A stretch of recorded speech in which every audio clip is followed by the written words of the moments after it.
Welcome to a new episode of Policy War. Now, war is often talked about between a conflict between two nations, but war is now in our home field of America on the battlegrounds involving police brutality. That is what we will be covering today, along with many other issues. But before all that, I'll let our hosts introduce themselves.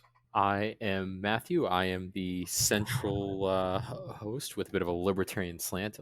And I am John. I offer the conservative angle on this podcast. And my name is Russell, and we'll get started off here. So, with Derek Chauvin getting convicted of all three counts he was convicted under, the nation has taken breath of hope for the criminal justice system, and many people have been invoking the word justice or phrase justice was served as a consequence of this trial. But it certainly has not stopped the wider conversation about what needs to be done to reform police departments and police actions across America. It has sparked wide calling for federal reform, probably killing him. So, in the federal government, the House has passed an act called the George Floyd Justice and Policing Act, and it is definitely an overhaul of the police system in America. It would ban chokehold in many, if not all, circumstances. It takes away no-knock warrants in drug cases.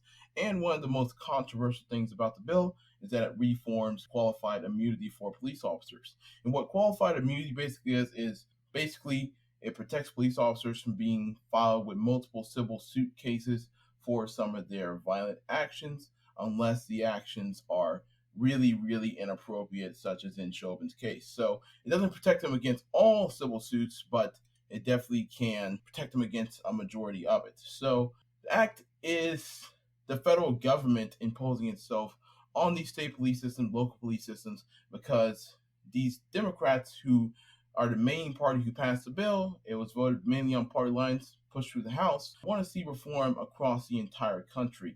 I mean, just recently, we've seen killings involving Adam Toledo and Dante Wright. Just since 2015, actually, over 155 unarmed black people have been shot by police. That's almost 30 unarmed black people every year. And it is a problem that's certainly not getting better. It's getting worse. So I want to talk to my co-host here. What do you think about this solution the federal government is proposing, this act that would basically reduce a lot of the protections that police officers got in the 1970s? And is this the right approach we should be taking, or should we take a different approach on the issue?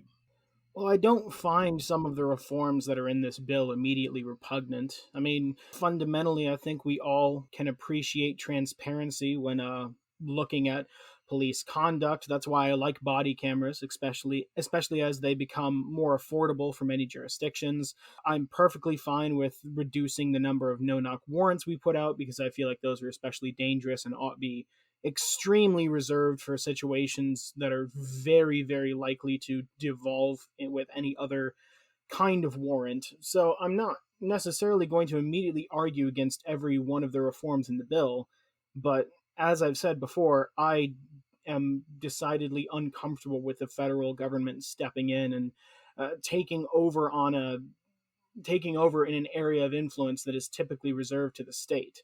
I believe that the manner in which state oriented police agencies, that includes the local level and state police, they should be the ones regulating their own conduct to the greatest degree. So what that means is if these reforms are a good thing, if these reforms are something that the people of that state like, fantastic. Then California or Kentucky or Massachusetts can pass their own version of this bill and have those enforcements upon their police officers. But I don't think it is proper for the federal government to throw its weight around and decide that it is going to do the regulating in this area now. That is simply an continued expansion of federal power that I am generally against because I believe we have already moved too far away from the original intent of the federal society, which is to ensure that the states are co-sovereign entities to the federal government. So in sum, I'm comfortable with some of these reforms. I'm less comfortable with others. Certainly many of them I'd need to see much more detailed hashing out of what they would actually entail before I could come out in support or against them. However, regardless, I'm not incredibly comfortable with the federal government moving in and exercising its own power of regulation over the states in this particular area. I'm going to have to disagree with John on this one. Well, I do believe that states have autonomy and that we are a federation of states. I also hold a firm belief that parallels back to the minimum wage episode we had a bit later, where the federal government needs to nudge these states to establish a bare minimum. And whenever it comes to something like chokeholds or some of the police practices, I believe that outlawing them is something that the federal government needs to do, because there are some states, especially some within the South, that may never do so. If you look at the states that have enacted changes in laws, there are only a select few, maybe 16 or so. I don't know whether there others had outlawed it earlier, but only Indiana showed up for, if I recall correctly, banning chokeholds of all the four listed within the article itself.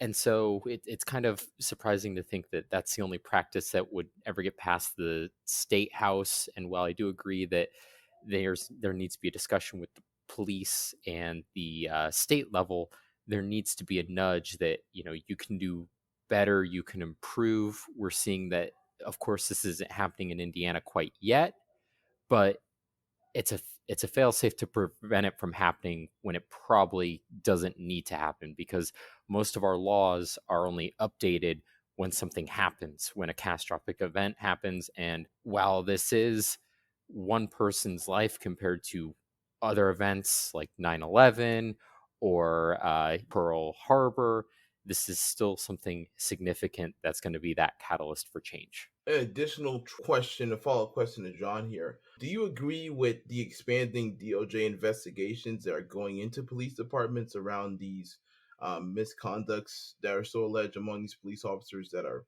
killing minorities? Do you think investigations that may lead to further policy would be a good step in the right direction, or do you think these local police departments should investigate themselves, or that the state should investigate them? Where's the line on that issue? Well, I mean, local police departments should certainly investigate themselves and go over their own conduct, as that's just proper in-house management of the conduct of your officers. But if the federal government wants to investigate certain instances where they believe there's police misconduct and they have a belief that a certain federal law was violated, then fantastic. If the federal government wants to investigate and bring an indictment, if they find sufficient evidence to bring one, okay, then that's the proper manner in which the criminal justice system operates. So if the federal government wants to do that investigating, I'm fine with it. What I'd be less fine with is if the federal government tries to enforce legislation that is going to essentially draft state resources to assist in these investigations by demanding that states take certain steps, or they do certain things alongside the federal government that they're forced to do through this legislation. I don't think the federal government is in its proper place when it is enforcing the conscription, the figurative conscription of state resources in order to do their investigations. And so, like I said before, I'm all for police transparency. If there are instances of police misconduct, they should be investigated in a transparent manner with a well understood process for doing that. But once again, I'm uncomfortable with the idea of the federal government injecting these enforced mandates upon state governments on how they are supposed to engage in these processes. This is an area of the law which is predominantly controlled by the state, and I believe it should stay that way. If a state decides that they don't want to change their laws in regards to policing, well, in a democratic society, that simply tells me that the people's representatives, which the people have control over who they send as their representatives, that means that they have not deemed those laws so problematic as to change them. And I don't think it's appropriate for the federal government to continue expanding its power of when it tells states that even if you think that this is the right way to go, we know best, and so you're going to do this. Obviously, there are some areas of law that already have federal preemption there, and that's built into the Constitution, and that's how a federal government works. But I don't think that that should be continually expanding, especially into this particular sphere of the law. So I want to bring up I guess, kind of a point of contention with your thought that the state needs to kind of deal with it at that level.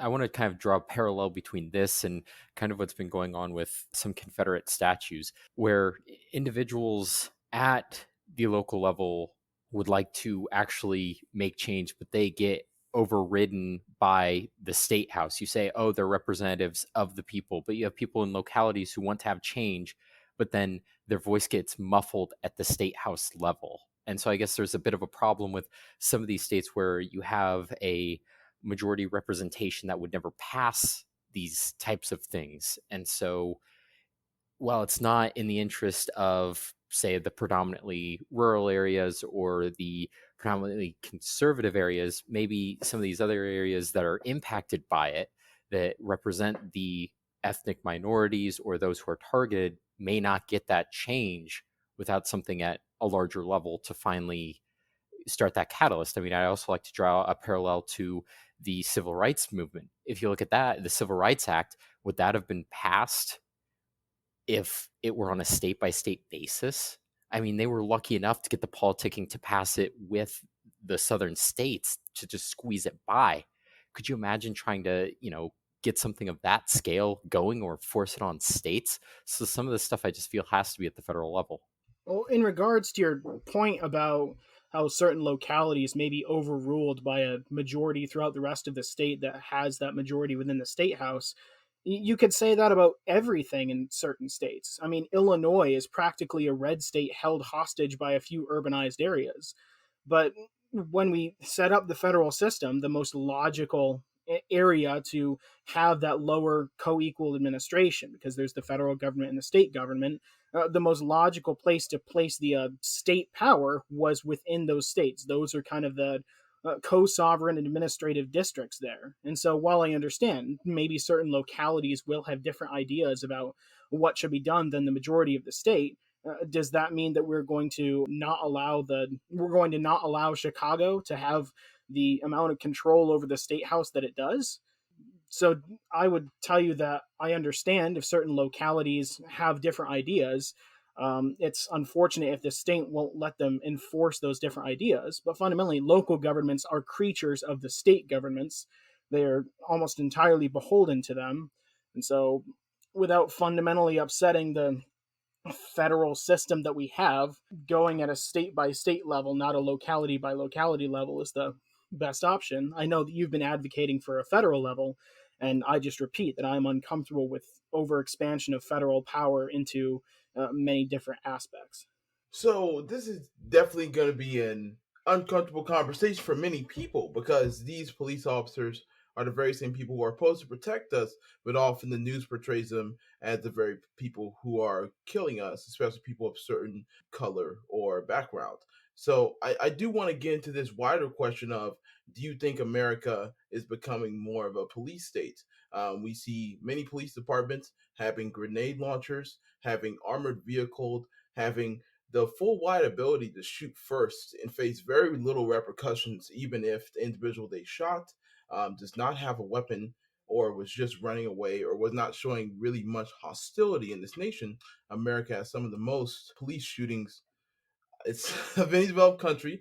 It's America's first in a lot of the wrong things. Do you think the power of police should be taken away, whether it's on a federal, state, or local level? Do you think some things should be done, like such as demilitarizing the police department and decreasing the amount of civil protection? So I will just come out and say that it is a thin line on this topic. As you said, it's quite a controversial one. It's really hard to make definitive statements because you can see how being a police officer is quite a dangerous job. If you go on a routine traffic stop, you can get gunned down. If you are just going through a neighborhood, you're there to protect and serve. You see domestic abuse probably quite a bit. You're in dangerous situations.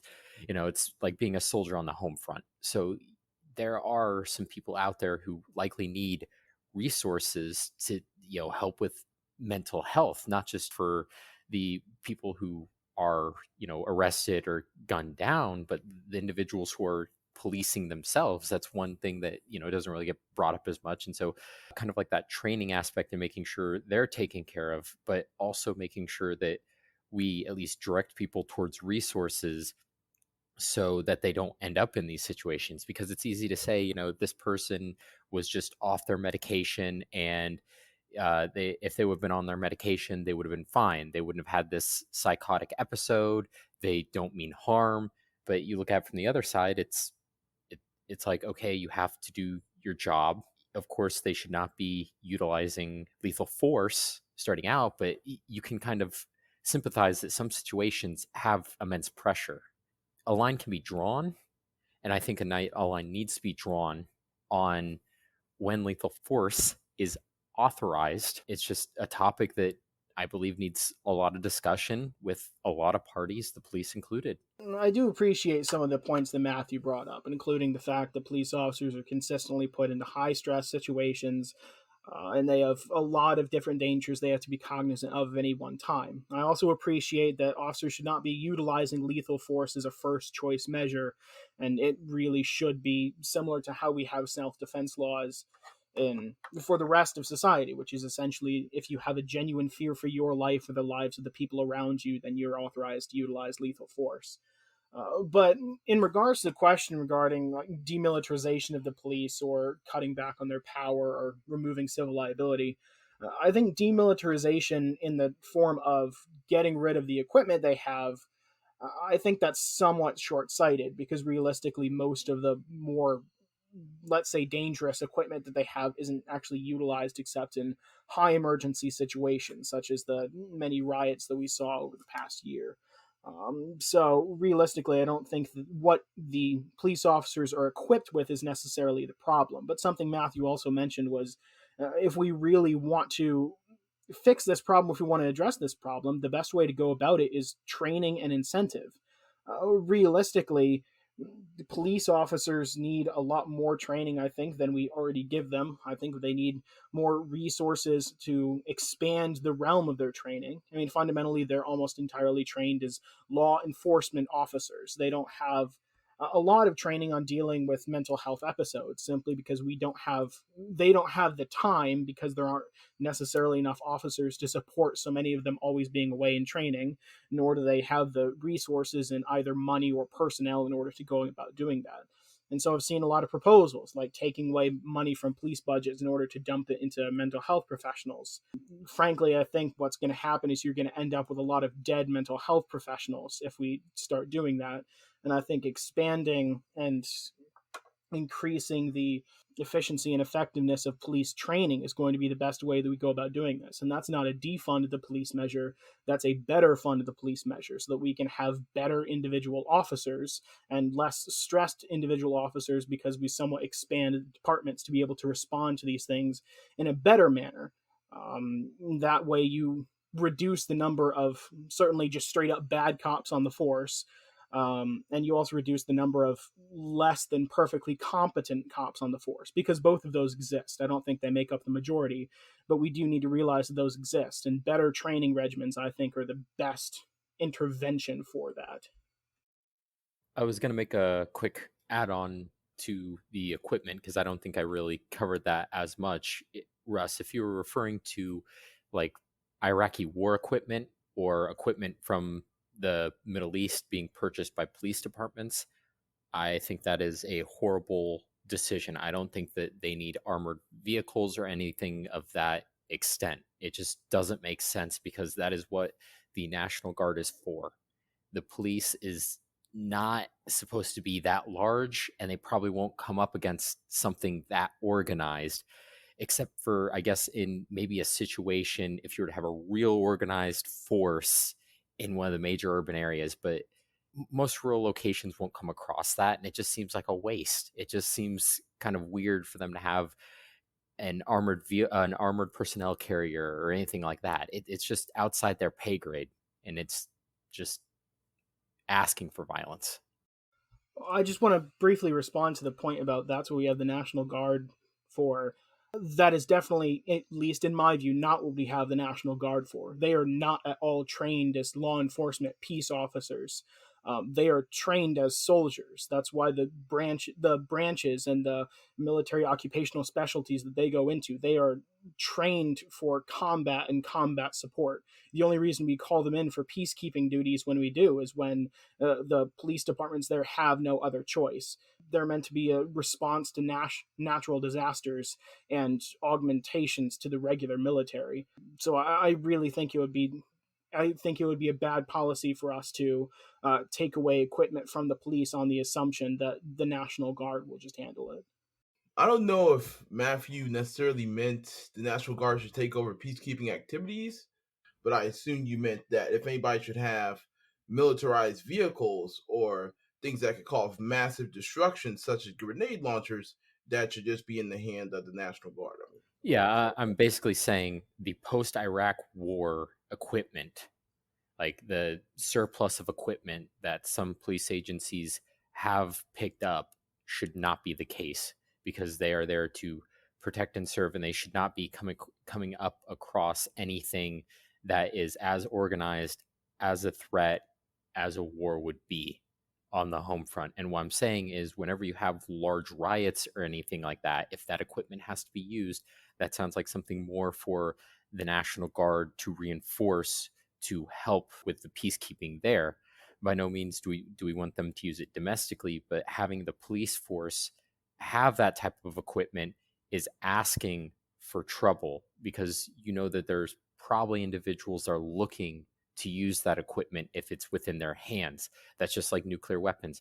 If they didn't exist, we wouldn't have to worry about it as a problem, but we don't want that proliferating. This is kind of the same. We don't want the police officers to have anything that's armored beyond like a squad car or anything like that, because they shouldn't be dealing with something like that. There's SWAT, there's the National Guard, there's other organizations and other things to take care of that. But your average everyday police station should not be at that point. I see we're getting in disagreement about the amount of force police should apply, the amount of power they should have. I mean, this is a conversation that has been going on ever since police force was created, but it is a specific prominence now, obviously, because we have social media and it's been brought to the public eye. I mean, I remember during the protests all around America, tear gas was used on citizens. And as some of you may know, tear gas is banned in international warfare, and we were using tear gas on our own citizens. So police departments across America are certainly not scared to use former equipment used for warfare on citizens to keep the peace in a manner. But it certainly brought to attention how much torture these people can cause on just regular people protesting in the streets. In my opinion, throwing tear gas on an individual is very close to a form of torture, with how much pain that applies to a person just standing in the street and representing their views. I don't think they should go any further than tear gas, in all honesty, and explosive weaponry is much further than that. I mean, are these people going to be blowing up buildings and houses just to catch a random serial killer? I don't think that's really necessary. And if so, we have, like Matthew said, federal forces that can come in. I do want to talk a little bit about the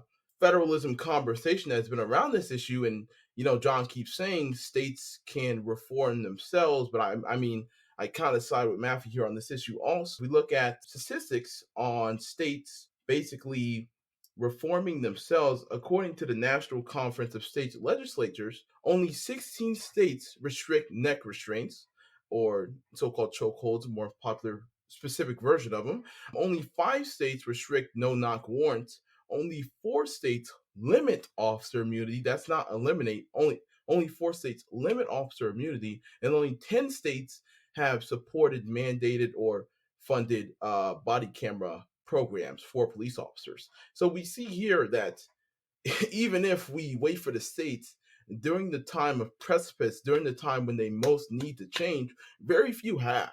And I don't know if this slow process is what's desired. Should the police officers be looked at differently rather than a force of aggression? Perhaps they can be looked at as a force of protection for the populace. A common form in which this is implemented is through community policing. And community policing has been an idea that's been around for years, but it's really just come to America in waves in the 21st century.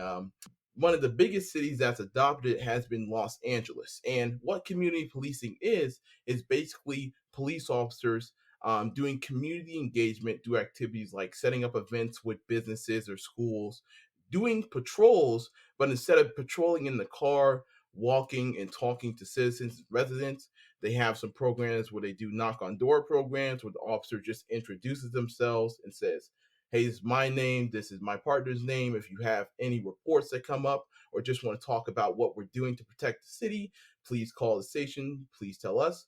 Just to establish that relationship of communication with people. Some police departments are hesitant to adopt this, though, because usually the excuse is we don't have the funding or we don't have the time to engage more with the community. They seem to be really focused on stopping the crime rather than sort of preventing the crime for a healthier city. So I do want to ask that question. Should police officers spend a majority of their time on crime fighting or on crime prevention and community engagement?